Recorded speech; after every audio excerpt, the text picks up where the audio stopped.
Hoy estaremos con mi amigo Sarín Casir del canal Flecha Antigua y traemos un programa muy interesante, continuando con el libro de Enoc.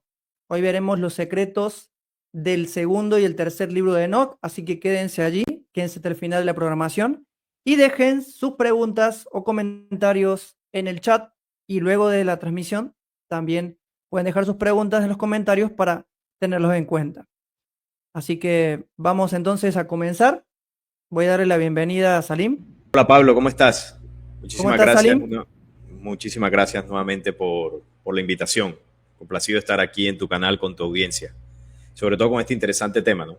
Así es, nosotros hemos visto en los videos anteriores, no transmisión, hemos hablado sobre una intro así a grosso modo, del libro de Enoch, y también hemos hablado sobre ya el libro de Enoch, el primero, y hoy vamos a hablar un grosso modo, vas a compartir con nosotros del segundo y mitos sobre el tercer libro de Enoch también. Sí, Eh, em, Me parece interesante esa temática, así que ¿cómo te sientes? no, excelente. Es un tema muy importante. Yo normalmente, sobre todo las personas que han visto mi canal, yo me centro mucho en el estudio del primer libro de Enoch, porque considero que es el que más tiene información valiosa. El segundo libro de Enoch también tiene información, pero considero que no es tan relevante como la del primero. Y del tercer libro de Enoch, pues, que vamos a hablar, es un documento que hay serias dudas que realmente haya sido de Enoch, o por lo menos del verdadero Enoch. Me refiero al verdadero, del que se habla en el primer y segundo libro, porque hay dos Enoch en la Biblia. Entonces, el tercero es un documento que se utiliza mucho en el estudio de la tradición hebrea, y bueno, de eso vamos a estar hablando un poco. Así que, bueno, si quieres, ahora podemos comenzar sobre el origen del segundo libro, lo que se sabe, y un resumen sobre lo que trata, para luego detenernos en algunos puntos específicos del documento. También antes de empezar, queremos saludar a la audiencia que está con nosotros en directo. Dejen sus preguntas, como digo, en el chat, sus saludos. Luego lo vamos a ir leyendo mientras vamos desarrollando esta programación. Y también, Sarín, quería dejarte una pregunta picante que sería, por ejemplo, ¿qué vio Enoch en esos 10 reinos o esos 10 cielos donde fue transportado, según lo que se dice tradicionalmente? Luego de dar a grosso modo, esa intro del segundo libro, podemos responder esa pregunta. Perfecto. Sí, para entrar en contexto del segundo libro de Enoch, que también es conocido como Enoch Eslavo o Los secretos de Enoch. Sabemos que es un texto apócrifo. Estos textos se encontraron en todo lo que es los textos de Qumran. Se encontraron todos estos papiros que se fueron recopilando desde mediados del siglo pasado y se dice que data aproximadamente del siglo primero y ofrece una visión diferente del mundo que por lo menos la que se tiene en la Biblia. Este segundo libro es un texto pseudoepigráfico que se ha conservado principalmente en eslavo eclesiástico y se cree que fue escrito en Egipto y que su redactor final fue un griego. Este libro es considerado un importante documento en el estudio cristiano primitivo, ya que influenció en varios escritores del Nuevo Testamento. Ese punto es importante, Pablo, y es que tanto el primer como el segundo libro de Enoch son textos que son considerados y estudiados por el cristianismo primitivo, incluso por los primeros grupos o las primeras iglesias, como se llama comúnmente, de las personas que se reunían en torno al mensaje del Cristo, de Jesús, hasta que llegó ya al concilio de Nicea en el 325 y fueron considerados libros no inspirados, apócrifos, que fueron sacados del canon, y a partir de ahí ya lo que el cristianismo comenzó a hacer fue una iglesia, una religión establecida, ya conformada con sus normas y con un único libro de estudio. Los demás fueron desechados. Este fue uno de los que se escondió y el tema de que se haya escondido ha privado a la gente, sobre todo las que están dentro de esa corriente cristiana, de tener acceso a la información importante que contiene. Bueno, un contexto para entrar a la pregunta que me hacías sobre este libro, sobre el contenido, un pequeño contexto. Está compuesto por varios capítulos, varias secciones, y los temas principales que tienen son la creación, la ética, la antropología. En él también Enoc relata visiones y experiencias que tiene, como las de los 10 cielos que tú comentabas ahorita, incluyendo su ascenso al cielo, encuentro con ángeles, y también se menciona la estructura del tiempo y el ciclo lunar, así como la naturaleza de los cielos y los espíritus que lo habitan. Este es un texto importante también por el contenido y bueno, ha tenido una influencia, como ya lo comenté al principio, en todo lo que es la cultura del cristianismo de aquella época. Entonces, eso como primera medida de introductoria. Y ahora, si quieres, podemos mostrar el documento para mencionar algunos apartados, sobre todo el inicio, cuando él comienza el viaje por estos 10 cielos. Recordemos que, sobre todo, el primer y segundo libro de Enoc, ahí es donde se relata qué pasa con Enoc cuando es llevado, cuando es sacado de la tierra. Lo que menciona el Génesis 5, que caminó con Dios y desapareció porque Dios se lo llevó. Entonces, lo que pasa cuando es llevado está relatado en estos dos documentos. Entonces, no sé si quieres proyectar el documento. Ok, muy bien. ahí, vamos a compartirlo. Ok, ahí está perfecto. Vamos a comenzar con el capítulo 1, porque aquí mira que él comienza a narrar, dice, en aquel tiempo, dijo Enoc, al llegar a los 165 años, engendré a mi hijo Matusalén, y después viví 200 años más hasta cumplir los 365. En el mes primero, en el día designado del primer mes, y en el primer día me encontraba yo, Enoc, solo en casa, y descansaba en mi lecho durmiendo. Y durante el sueño invadió mi corazón una gran pena, hasta el punto de que exclamé llorando a lágrima viva, ¿qué cosa querrá decir esto? En eso se me aparecieron 2 varones de una estatura descomunal, tal como yo no había tenido ocasión de ver sobre la tierra. Su faz era como un sol refulgente, sus ojos semejaban antorchas ardiendo, y de sus labios salía fuego, sus vestidos eran como con abundancia de púrpura, sus alas brillaban más que el oro, y la blancura de sus manos superaba a la nieve.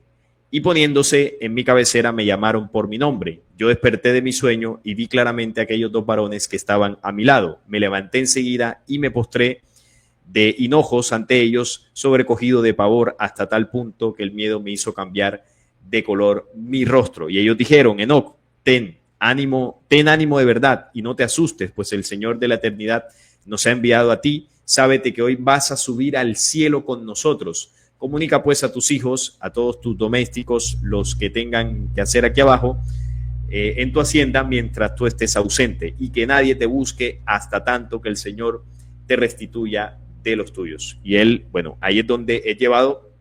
Mira que la descripción que hace es de unos seres, menciona ahí, de una altura que él nunca había visto, ¿no? Parecería que estuviera hablando de gigantes, los describe con unas características, bueno, que llaman la atención, ojos refulgentes o brillantes. Y bueno, estos son símbolos o la forma en que él lo describe para dar a entender con estos símbolos la naturaleza de los seres que lo contactan. Hay que decir algo, y es que por lo general los hombres de las estrellas que han contactado de carácter positivo, no es que sean gigantes, como el concepto que nosotros tenemos, pero sí son personas muy altas. De hecho, el promedio de altura del hombre terrestre es muy bajo en comparación con otras civilizaciones del universo. Hay otras que, bueno, tienen una altura similar, pero sobre todo las civilizaciones que sufren el mismo proceso de manipulación que vivimos nosotros, tienen una condición, y es que son bajos de estatura. La estatura física refleja también la estatura espiritual. Una humanidad manipulada en un proceso de ascenso bajo va a reflejar una altura baja, tanto espiritual como físicamente. Entonces, las humanidades que han logrado una altura espiritual mayor, físicamente también son más altos. Ahora, alguno preguntará, entonces, ¿los nefilín eran avanzados espiritualmente? En el caso de los nefilín, no, porque los nefilín sí tenían una altura desproporcionada. Era una hibridación genética que ya se salía de los cánones naturales. Cuando hablamos de humanidades, hay humanidades de promedio mucho más altos que nosotros, promedio de 2 metros, por ponerte un ejemplo. Ese es un promedio de altura mucho mayor al del humano terrestre, que el promedio nuestro está, en el caso de los hombres, si no estoy mal, poco más de unos 70, más o menos, ese sería el promedio. El de las mujeres es más bajo, pero en otras humanidades el promedio es más alto, más por encima de los 1,80, 1,90. Entonces, para que se entienda, porque en algunos casos se relata de estos hombres que contactan, que tienen una altura diferente y sobresalen por encima de la media. De hecho, cuando hablamos de Jesús, de Juan, del mismo Daniel, hay pasajes donde se menciona que estos personajes se distinguían del resto por su aspecto físico. Eran diferentes. Por ejemplo, Daniel con los tres, creo que eran tres personajes con los que él estuvo en el horno, que se iba calentando 7 veces. No sé si recuerdas ese pasaje, que a él lo meten ahí. Sí, del horno de fuego, que eran Azarías, Misael, exacto. No me acuerdo bien los nombres, sus amigos. Sí, sí, amigos de él. Parece un varón de repente en el medio del fuego. Exactamente, exactamente. Entonces, ese varón que aparece en medio del fuego era uno de estos ángeles, entre comillas, o mensajeros que contactaron, y en este caso el tipo se les aparece ahí o entra donde ellos estaban para protegerlos del fuego y para que no murieran con no sé qué tipo de tecnología. Y también Daniel y sus amigos tenían características diferentes. De hecho, cuando el libro de Daniel lo relata, que no se alimentaba de la misma forma, bueno, tenía ciertas características. Entonces, estamos hablando en este caso de quienes contactan en hombres de las estrellas de carácter positivo. Entonces, ¿qué pasa? Que a él se lo llevan estos dos, como dice ahí, estos dos varones que él vio cuando se despertó del sueño, y desde el capítulo 3, él comienza a relatar lo que ve en esos 10 cielos. Entonces, aquí como para mencionar un apartado, dice, y me colocaron sobre las nubes y cabalgando sobre estas pude contemplar en un plano más elevado el aire y más elevado aún vi el éter. Por fin me colocaron en el primer cielo y me mostraron un piélago mucho más grande que el mar terrestre. Y trajeron a mi presencia a los señores y jefes de las órdenes estelares y me presentaron a los 200 ángeles que mandaban sobre las estrellas y el mundo sideral, volando con sus alas alrededor de todos los astros. Aquí en palabras actuales, básicamente Enoc se lo estaban llevando en una nave y estaba viajando por el universo. Entonces, cuando él habla de ángeles, cuando habla de señores, de jefes estelares, cuando habla de astros, se está refiriendo primero a humanidades, a los seres que estaban ahí con él. Y cuando habla de los astros, pues obviamente estaba viendo planetas, estrellas en ese viaje sideral, cuando habla del mundo sideral. Solo que aquí se utilizan palabras que podrían sonar religiosas o místicas, pero eran muchas palabras de la época cuando se redactaron estos libros. Hay que decir que Enoc no los escribió. Enoc no es el escriba de sus propios libros. Enoc entregó esta información y estos conocimientos fueron trasladándose en el tiempo hasta que vinieron algunos escribas que fueron plasmando esto en textos. Entonces, eso para que se tenga en cuenta. Entonces, claro, imagínate un escriba del siglo I o mucho tiempo antes, cuando ya esta información se recopila, ¿qué palabras iba a utilizar? No iba a utilizar espacio exterior, no iba a utilizar de pronto, no sé, los términos modernos que la ciencia utiliza hoy en día para describir el universo. Además que en esa época también se tenía una percepción diferente de lo que era el universo, de lo que era el cielo. Si tú preguntas a una persona de hace 2000 años, su percepción de lo que puede haber más allá del cielo, te va a decir que, bueno, allá están los ángeles y Dios, va a estar el reino celestial. Incluso en la actualidad, si tú le preguntas a un religioso que esté bastante fanatizado con su doctrina, también te podría responder lo mismo. Entonces se entiende el contexto de la terminología. Además de esto dice que vio depósitos de nieve y de hielo, así como a los ángeles que vigilan sus terribles almacenes y los depósitos de las nubes por donde están estos, entran y salen. Me mostraron asimismo los depósitos de la escarcha como ungüento de aceite y cuyo aspecto aventajaba a todas las flores de la tierra. Y dice que, bueno, ahí continúa el viaje, que es los primeros capítulos, es la descripción del viaje. También dice que vio unos cautivos en cadenas colgados y esperando el juicio sin medida. Estos ángeles tenían un aspecto más tétrico que las tinieblas de la tierra y se lamentaban sin cesar a cada instante. Entonces también dice que vio a los ángeles caídos o a los seres de la rebelión. En el primer libro, sobre todo, describe a dónde están encerrados. Y cuando tú lees la descripción de lo que él dice, se está refiriendo a la Antártida en el planeta Tierra, a los polos, básicamente. Y claro, eso coincide con el tema, por ejemplo, de Agartha Shambhala, las entradas por los polos, y también con lo que relatan varias culturas antiguas cuando dicen que los dioses reptiles venían de debajo de la tierra, como por ejemplo las tradiciones africanas que hablaban de los chitauris, o también los Hopi, que hablaban de estos dragones reptiles que se escondían bajo tierra.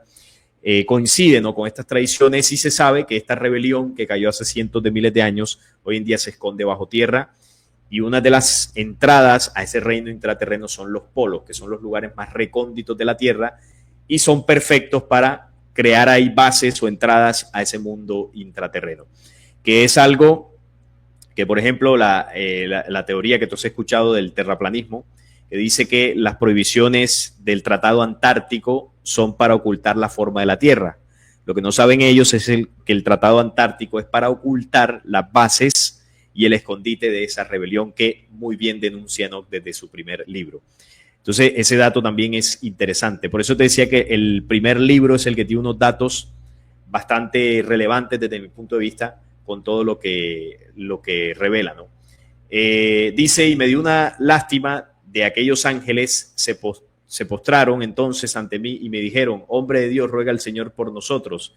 Y yo les respondí diciendo, ¿quién soy yo, hombre mortal, para interceder por unos ángeles? ¿Quién sabe dónde iré yo mismo a parar? ¿Y qué es lo que está reservado? ¿Y quién será el que va a rogar por mí mismo? Entonces, bueno, aquí continúa el viaje interestelar que él tiene. Y aquí menciona algo en el capítulo 5 que llama mucho la atención cuando habla del árbol de la vida. Dice, y en el centro se encontraba el árbol de la vida, precisamente en el mismo lugar en que suele reposar el Señor cuando suba al paraíso. Este árbol indescriptible, tanto por su cualidad como por la suavidad de su aroma, es de una hermosura superior a las cosas existentes. Por cualquier lado que se le mire, tiene un aspecto como de color tojo y gualda, parece como de fuego y cubre todo el paraíso al mismo tiempo. Participa de todos los demás árboles y todos los frutos y tiene sus raíces dentro del paraíso a la salida de la tierra. El paraíso está situado entre la corrupción y la incorrupción. Allí brotan dos fuentes. De una mana leche y miel, vino y aceite, formando 4 caudales que discurren alrededor plácidamente y salen del jardín del Edén entre la corrupción y la incorrupción. Como dice el Génesis, ¿no? La ciencia del bien y del mal. Llama la atención porque hace una descripción más detallada del árbol del paraíso, que es algo que obviamente la Biblia no hace. Y bueno, el árbol de la vida, que no es mencionado, bueno, sí es mencionado en el Génesis, porque Yahvé dice, cuando el hombre come del árbol del conocimiento, dice, ahora que no alargue su mano y tome también del árbol de la vida y viva para siempre. Ese árbol de la vida en el Apocalipsis, quien lo ofrece es el Cristo, cuando dice, el que venciere, yo le daré a comer del árbol de la vida. Mientras Yahvé lo prohíbe, el Cristo lo ofrece. Y también en Apocalipsis, si no estoy mal, capítulo 20 o 21, hace una descripción también de ese árbol que da 12 frutos al año. Y ese árbol de la vida 21. Tiene varias dimensiones. Capítulo 21, ok, gracias. Ese árbol de la vida tiene varias interpretaciones. Tiene una dimensión interna en el ser humano, pero también puede tener una dimensión externa. No estamos hablando de un árbol literal, como se cree. Son símbolos. El árbol de la vida puede representar el mismo corazón humano, que es el que tiene la fuente, la que impulsa la vida en esta dimensión física. Pero también el árbol de la vida se refiere al útero de la mujer, que es el que produce la vida al final. Y si tú ves el útero, ahora aquí pues se lo podrían imaginar, tiene forma de árbol. Es angosto abajo, como el tronco, y va creciendo y se expande arriba con las trompas de Falopio. Y como lo dice el Apocalipsis, produce un fruto cada mes, que es la menstruación, es decir, 12 frutos al año. Ese es el árbol de la vida. a nivel humano. Entonces, dice el Cristo, el que venciere yo le daré a comer del árbol de la vida, que es el corazón, pero también es el útero. Entonces, ¿qué es comer del árbol de la vida? Es comer de la esencia verdadera que está condensada en el corazón. Cuando el hombre se conecta a su origen y sale de la manipulación que estos vigilantes o ángeles caídos han sometido a la humanidad, logra trascender. Pero claro, para comer del árbol de la vida hay que vencer. ¿Y qué es lo que hay que vencer? Bueno, los vicios, o en resumen, el hombre viejo, ¿no?, que describe el mensaje crístico. El hombre viejo debe morir para que nazca el hombre nuevo. Debemos nacer de nuevo del agua y del espíritu, también lo dice el Cristo. Y bueno, son varios símbolos que como lo vemos, Enoc lo menciona, hace una descripción más detallada del árbol de la vida, y ahí se entiende que Enoc pertenece al mismo mensaje crístico. Es el mismo mensaje, es el mismo conocimiento que luego en Apocalipsis también se trasladó. No sé si a este punto de pronto tienes alguna pregunta de lo que llevamos conversado hasta ahora. No, o sea, es más que nada aclarar de que nosotros tú presentas una investigación y acá no decimos que tenemos la verdad absoluta, solamente esa aclaración nomás, porque a veces las personas creen que nosotros decimos algo así y ya es verdad, palabra de Dios, o no sé, palabra de Salim, palabra de Dios, o sea, no, tampoco es la idea, ¿no? Entonces, invitarlos también a ustedes a investigar, a buscar el documento, a hacer el mismo trabajo de investigación que hizo Salim, que hemos hecho nosotros también, y bueno, sacar su propia conclusión, obviamente. Y lo que le conecte, bueno, sea bien recibido también para ustedes. La pregunta que te iba a hacer es que se corre mucho con referente al tema, es sobre el tercer libro de Enoc. O sea, ¿qué hay de cierto sobre que Enoc se convirtió en un ángel? Bueno, el tercer libro de Enoc, hay una polémica. De hecho, voy a también hacer una introducción para que se entienda el contexto, porque el segundo libro de Enoc tiene 24 capítulos, si no estoy mal. Déjame y corroboro el dato. Tiene, sí, 24 capítulos. Y dentro de todos esos 24 capítulos, principalmente ese texto se basa en describir lo que él ve en los 10 cielos. Aquí yo solo mencioné algunos aspectos, quizás más adelante podemos mencionar algún otro, pero básicamente es ese recorrido, ¿no?, de lo que él ve en ese viaje, en ese contacto. Estamos hablando de un contacto donde él se lo llevan del planeta Tierra en una nave y bueno, y le muestran todo eso. El tercer libro es diferente porque el contexto del tercer libro, que también es llamado como 3 Enoc o el Safer Hecalot, también es considerado un texto apócrifo, evidentemente, y relata la ascensión de Enoc al cielo y su transformación en el ángel Metratón. Básicamente de eso trata el tercer libro. Pero habla... Sí, dime, no te escuché. No, Metatron, es el nombre. Ah, ok, sí. Sí, a veces me confundo entre Metatron o Metratón. Sí, pero es Metatron. Es que es difícil el nombre. Sí, es Metatron.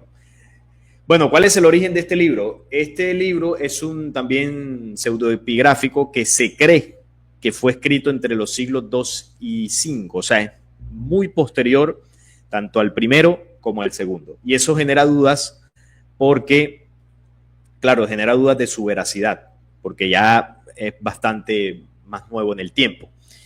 Y bueno, hablando un poco más del origen, además del tiempo, dice, aunque se le atribuye al rabino Ismael, quien supuestamente se convierte en el sumo sacerdote tras visiones celestiales, su autoría es considerada dudosa por los eruditos modernos. Este libro es parte de la tradición mística judía conocida como Merkabá, que se centra en visiones del cielo y la gloria divina. El texto narra la ascensión de Enoc a los cielos, donde se convierte en Metatrón, un ángel de gran importancia en la literatura mística judía. A lo largo del libro se describen visiones de palacios celestiales y se presentan enseñanzas sobre la justicia y la moralidad. El tercer libro de Enoc no contiene himnos Merkabá, lo que lo distingue de otros textos de la misma tradición. Bien, hay varias cosas aquí. Primero, la duda de la veracidad del libro. Primer punto, es mucho más nuevo, por así decirlo, que los otros anteriores. Y claro, se le adjudica su autoría a un rabino voy a recordar el nombre, que es el rabino Ismael, el rabino Ismael. Claro, es un texto que se basa principalmente en la tradición hebrea, con la creencia o el postulado de que Enoc se convirtió en Metatrón, se convirtió en un ángel. Hay varios expertos que dudan de la veracidad de este libro, porque, bueno, es bastante difuso encontrar un origen exacto, y además dista mucho la enseñanza, sobre todo para los que han leído el primer y segundo libro, dista bastante de lo que enseñan los dos primeros libros. Y claro, es un texto que es principalmente utilizado en la tradición Merkabá del judaísmo, ¿no? El Merkabá es, bueno, como esta condición espiritual, la nave espiritual, el símbolo de la estrella, el símbolo de Metatrón, que es la estrella de 6 puntas, pero de una forma tridimensional, donde se hablan de dimensiones espirituales. Bueno, todo eso es un conocimiento místico hebreo. Y claro, se dice que Enoc se convirtió en Metatrón. Y es la única fuente que afirma esto, la fuente hebrea. Ahora, ¿qué opino yo? Porque evidentemente encontrar pruebas de que este documento sea totalmente falso es complicado. Estamos hablando de muchos siglos atrás. Bueno, ¿qué pasa? Cuando hablamos de Enoc, resulta que hay 2 Enoc, eso lo comentábamos al principio. Hay un Enoc que desciende de Caín, de la tradición esta hebrea, y hay otro Enoc que desciende de Set. El Enoc que desciende de Caín es, bueno, el que Caín coloca una ciudad en honor al nombre de él. Cuando llega por allá, bueno, consigue la esposa y tiene varios hijos, uno de ellos Enoc. Entonces, la descendencia de Caín es lo que se conoce como el linaje de la serpiente. Hay unos pueblos que descienden de Caín y hay otros pueblos, según lo que describe el Génesis, porque la historia real de la humanidad es otra, pero estoy basándome en lo que dice el Génesis. Entonces, de Set descienden otra gente y otros pueblos. Entonces, ¿qué pasa? Cuando se marca estas descendencias en el Génesis, llega un momento donde, bueno, Noé es elegido para salvar supuestamente a la humanidad en el diluvio. ¿Y qué pasa? Que la esposa de Noé es descendiente del linaje de Caín. No recuerdo ahora mismo el nombre de la esposa de Noé, que sobre todo en la Biblia no aparece, pero el nombre de la esposa de Noé se maneja principalmente en la tradición hebrea. Creo que es Namra, algo así. Déjame, si quieres lo busco, como para que las personas tengan el dato exacto. Nombre de la esposa de Noé. Sí, Salim, mientras tanto vamos saludando a las personas y viendo si han dejado preguntas. Ok. Bien. Aquí tenemos a Rogeni. ¿Qué dice? Buenos días, saludos. Nos están saludando. Sí. Rogami Raine, bienvenida a esta transmisión. Le mandamos también saludos y espero que se esté escuchando bien y se esté viendo bien también. Ahí nos ayuden con eso también. Ahí tenemos a Elvia, mi amiga Elvia, que nos dice: hola Pablo y Salim, un gusto en escucharles. Saludos cordiales. Saludan también a ti, Salim. Un saludo para todos. Y aquí, él es nuevo, creo yo, Osbart nos dice: bonito día de hoy por la mañana, excelente tema, reciban un fuerte abrazo de mi corazón a sus corazones. Muchas gracias, Osbart, también le mandamos saludos. Y aquí nos dejan unas preguntas. ¿Puedes leer, Salim? Sí, los cielos serán las dimensiones del espacio-tiempo donde vivimos y el futuro que no vemos. Bueno, es una interpretación válida, pero cuando se refiere a los cielos, más que dimensiones místicas, yo lo veo más como dimensiones espaciales del mismo universo. ¿A qué me refiero con dimensiones espaciales? Por ejemplo, nosotros estamos en una dimensión que es el planeta Tierra. Si salimos de la Tierra, ya estamos en otra dimensión que es el sistema solar. Si salimos del sistema solar, ya estamos en otra dimensión que es el mundo sistémico, es decir, la agrupación de sistemas solares que conforman el mundo sistémico de las Pléyades, el cual estamos nosotros. Si salimos del mundo sistémico, ya estamos en una constelación, que es la constelación de Tauro, donde están las Pléyades. Si salimos de la constelación, ya estamos en la galaxia. Si salimos de la galaxia, ya estamos en el cúmulo de galaxias y bueno, hasta llegar al universo. Eso es lo que yo interpreto de las dimensiones que de alguna forma le pudieron mostrar a Enoc. No es 100% la verdad, evidentemente es como yo lo interpreto, más allá de dimensiones místicas o esotéricas. Entonces, no sé si vas a decir algo, Pablo, que pensé que como que ibas a preguntar algo, no sé, o hay alguna otra pregunta. El tema de los cielos muchas veces se malinterpreta, los cielos se malinterpretan como que es algo religioso, como que son unas nubes o un reino dimensional de otra dimensión, pero los antiguos hablaban de cielos cuando se trataban de otro lugar o otro planeta, o incluso también puede traducirse como otra dimensión o otra dimensión espiritual, pero no es algo, porque lo que pasa es que muchos se confunden con los conceptos que hay en Nueva Era, y eso da pie a la siguiente pregunta que nos hace Elvia, ¿viste? Mira, esta es la otra pregunta. No entiendo que se convierte... Sí, Lía. Sí, que se convierte en el ángel Metratón. En la Nueva Era me dijeron que Metratón era un ángel oscuro. Sí, precisamente para allá iba en lo que estaba comentando, que te estaba hablando de la esposa de Noé. Para que se entienda lo que quiero decir. La esposa de Noé es Namma. Y este nombre se maneja principalmente en la tradición hebrea. Según la tradición hebrea, la esposa de Noé se llama Namma. ¿Y quién es Nama? Nama es una descendiente de Caín, tiene la genética de Caín. Entonces, con Nama, Noé tiene 3 hijos, que es Sem, Cam y Jafet.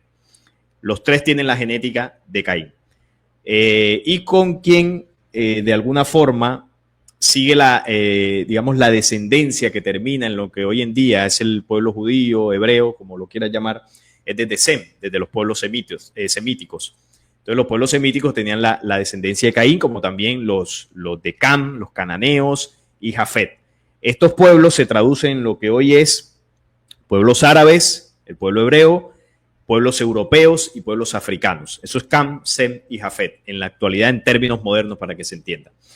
La descendencia humana de la genética original descendería del otro lado, que es Set. Y del lado de Set es donde está el verdadero Enoc, el que se le adjudica el primer y segundo libro.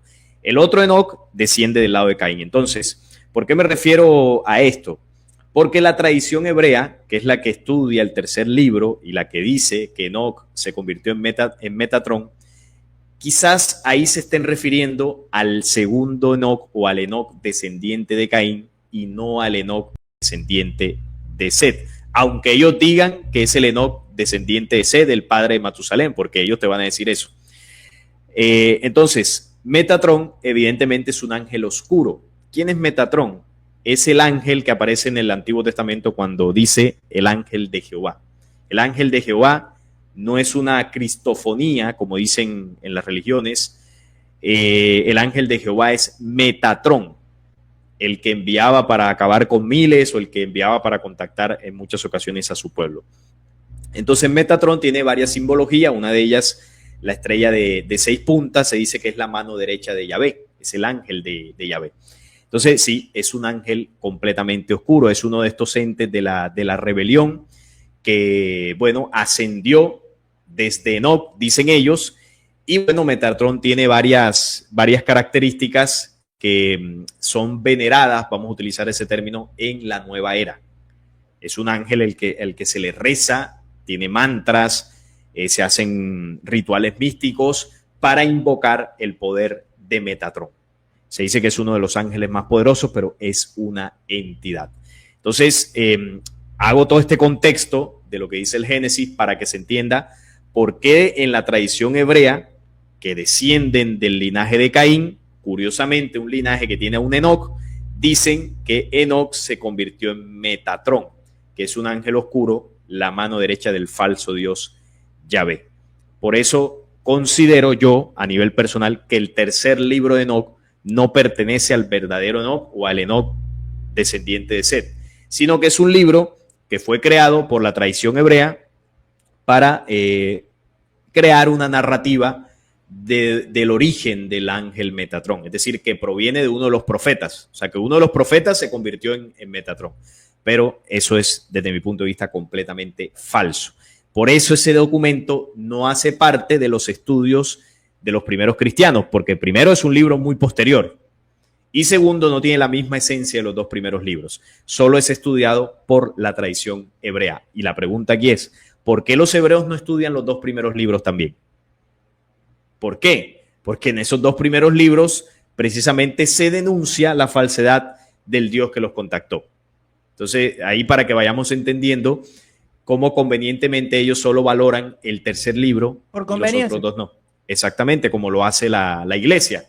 Les conviene desechar los libros de Enoc por lo que revelan, sobre todo el primero y el segundo. Entonces, eso quería explicarlo porque el tercer libro de Enoc es básicamente de estudio de la tradición hebrea, por el tema de la nave del espíritu, ¿no? La Merkabah, que es la estrella de 6 puntas, y toda esa tradición. Sí, adelante, Pablo. Si ya vas a terminar, termina y después respondemos ya las preguntas que siguen, ¿dale? Sí, no, yo creo que con lo que acabo de decir del tercer libro, como para resumir, porque aquí estamos, evidentemente, en este programa por el tiempo, no podemos abarcar la profundidad de lo que es el segundo libro, el tercer libro. Yo estoy hablando generalidades para que las personas también vayan e investiguen, ¿no? Complementen la información. Pero sí, si quieres vamos a responder unas últimas preguntas. Exacto. En internet se consigue. Los 3 libros se pueden conseguir en internet. Entonces, si quieres, respondemos unas últimas preguntas antes de terminar. Está bien. Pasemos con la siguiente pregunta, Salim. Lee. Pero ¿cómo fue físico el espacio donde llevaron a Enoc? Para salir del sistema solar una persona es muy difícil, ya que puede morir. ¿O solo fue una forma mental la salida de los cielos? Bueno, recordemos que quienes sacan a Enoc del planeta Tierra no lo hacen personajes de la NASA o personajes de la ciencia terrestre. Estamos hablando que a Enoc lo contactan hombres de otros mundos que vinieron al planeta Tierra, que tienen alta tecnología y que tienen la capacidad para sacar a un hombre terrestre en una nave y llevárselo a cualquier lado. Estamos hablando de cosas que se escapan de la comprensión humana, tecnologías que nosotros en este planeta pues nunca hemos visto. Entonces, por eso pudieron hacerlo. Nosotros a nivel humano, con la tecnología que tenemos, no podemos hacerlo, por supuesto. Sí, gracias, Salim. Espero que haya respondido a Rogami. ¿Le ha sido claro? Sí. Bueno, hay otra pregunta. Una más, creo, que era que me había pasado. Pero una pregunta general, con una aplicación lógica, digamos. Que se convierta en Metatron es muy raro. ¿Qué es? ¿Magia? Sí, es que eso hace parte de la mística hebrea. Ya ahí entra lo que es la cábala, la transmutación, que, bueno, no sé si llamarle transmutación o transformación, que hace Enoc, un ser humano mortal, que ese es el mensaje que ellos quieren dar, y cómo él al caminar con Dios, al estar ante la gracia de Dios, se transforma en un ángel a través de la Merkabah y todo esto. Eso es lo que ellos enseñan, pero eso no sucede. Es decir, eso ya es mística. Eso en la vida real, para decirlo en términos sencillos, eso no sucede. Un ser humano, claro, en la visión mística de lo que es un ángel, ¿no? Un ser elevado, espiritual, con alas, eso no existe. Cuando hablamos de los ángeles que se mencionan en textos sagrados o textos antiguos, son seres humanos, personas de carne y hueso igual a usted o a mí, pero con un nivel espiritual, intelectual y tecnológico más avanzado. Los ángeles del pasado eran civilizaciones humanas que venían de otros mundos a enseñar, a contactar, a traer información. Y eso es lo que realmente es un ángel. Y claro, tú para llegar a ese nivel, nosotros como humanidad terrestre, para llegar a ese nivel de esos seres, lo que necesitamos es tiempo de avance, desarrollo espiritual, y llegaremos a ese nivel que tienen esas civilizaciones. Pero al final todos somos ángeles. El ángel es la medida de un hombre, dice Apocalipsis. Ángel significa mensajero. O sea, el ángel no es nada así esotérico, pero esa es la creencia que se tiene. Bueno, muchas gracias, Salim, por la exposición a grosso modo de estos 2 últimos libros de Enoc y sacamos ya la duda, según tu interpretación, sobre los mitos del tercer libro, que sí es totalmente falso o es realmente algo inspirado. Para terminar, ¿qué recomendación le das a las personas que consideran el tercer libro de Enoch como un documento válido y que están incluso pueden estar confundidas con respecto a la transformación de Enoch y demás? Bueno, yo, por el hecho de que yo lo considero un libro falso, porque bueno, al final es mi investigación, mi opinión, mi visión de ese documento, no quiere decir que no se pueda leer. Por supuesto, se puede estudiar, se puede leer, y si puede sacar algo de aprendizaje, pues bienvenido sea. Yo lo considero un texto no negativo, sino más bien que no aporta como aportan los dos primeros. Entonces, yo recomiendo que investiguemos sobre el origen de ese libro, e incluso por parte de expertos, historiadores que estudian este tema de libros antiguos, ellos mismos lo ponen en duda. No soy yo aquí el que lo estoy diciendo solamente de que no, es un libro que puede ser fraudulento, no. Muchos expertos en la historia lo han colocado en duda, porque es difícil rastrear el verdadero origen. Y bueno, y claro, sumándole lo del tema de la tradición hebrea, el tema de los dos Caínes en el Génesis, lo de Metatron, que es un ángel oscuro, yo sumo todo eso y mi conclusión a nivel personal es que es un libro falso, o por lo menos es un libro que no pertenece al verdadero Enoco, es de la tradición de ellos. La recomendación es que investiguen, léanlo, por supuesto, investiguen y ustedes pueden ir sacando sus propias conclusiones. Sobre todo lean los 3 libros y ustedes se darán cuenta de las diferencias. Ahí se puede comprobar fácilmente. Muy bien, Salim, muchísimas gracias por traer esta información tan valiosa e importante. Hemos tenido pendiente para más adelante hablar de otro libro apócrifo, que ahí te voy a avisar para traerlo, que es muy interesante, que ya lo he escuchado en tu canal, que lo expones bastante bien, y bueno, ahí estamos a la espera para que vuelvas nuevamente al canal, así que gracias por tu tiempo. Sé que está un poco reducido el tiempo, así que ya terminamos. También les agradezco a los que se han quedado aquí en vivo, han dejado sus comentarios, sus preguntas. Si tienen más preguntas, pueden dejarlas aquí debajo al terminar la transmisión en los comentarios y luego estaremos respondiendo cuando la vamos leyendo con tiempo. Nosotros nos despedimos hasta un próximo programa, en mi caso, y les recordamos que tenemos las 2 partes anteriores de estos programas en la playlist de Apócrifos y sus secretos. Nos vemos la próxima. Chao, Sarín, te cuidas. Chao, gracias.